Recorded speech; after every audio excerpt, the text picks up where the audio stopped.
Rachat de Panini par Topps, épisode 2. Oui, c'est déjà l'actualité il y a quelques années lorsque justement Topps avait été racheté par Fanatics, sauf que Topps avait d'abord recruté les salariés de Panini, ce qui a fait capoter complètement l'affaire et l'histoire. Aujourd'hui, c'est de retour. On sait que Panini est estimé entre 2,5 et 4,6 milliards, donc voilà à peu près le montant qu'il faudrait débourser pour obtenir l'ensemble des droits de Panini et obtenir justement la marque. Que Panini, c'est Panini America, mais aussi Panini en Italie. C'est vraiment Italie historiquement. En fait, ça a surtout fait parce que leur CEO, donc leur PDG historique, est décédé il y a quelques mois. Et du coup, aujourd'hui, on sait que Panini a un peu plus de mal parce qu'ils perdent beaucoup de licences, notamment Panini America, et que Topps et Fanatics font de plus en plus de bruit et récupèrent de plus en plus de territoire. Donc aujourd'hui, la discussion se fait. Sauf que Panini, ce n'est pas que des cartes, des trading cards. Tu as aussi des stickers.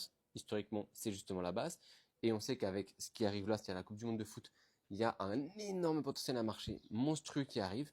Surtout quand tu vois les chiffres de ce qu'ils ont fait pour l'édition du Qatar, mais tu as aussi des comics et des mangas. Donc avec tout ça, si Topps récupère justement ce joli bijou qu'est Panini, ils seront numéro 1 sur le marché. Ce seront les seuls et uniques. Ça a des avantages, c'est-à-dire qu'on va bien avancer, il y aura beaucoup de choses qui vont être proposées. Les inconvénients, il y aura que. Donc si demain tu veux avoir du produit, tu ne seras passé que par eux. Ou si demain il y a des choses qui ne te vont pas, tu ne pourras pas choisir, il y aura que. Dis-moi qu'est-ce que tu penses toi de ce rachat et si ça s'effectue bien sûr. Pour le moment, c'est juste en discussion.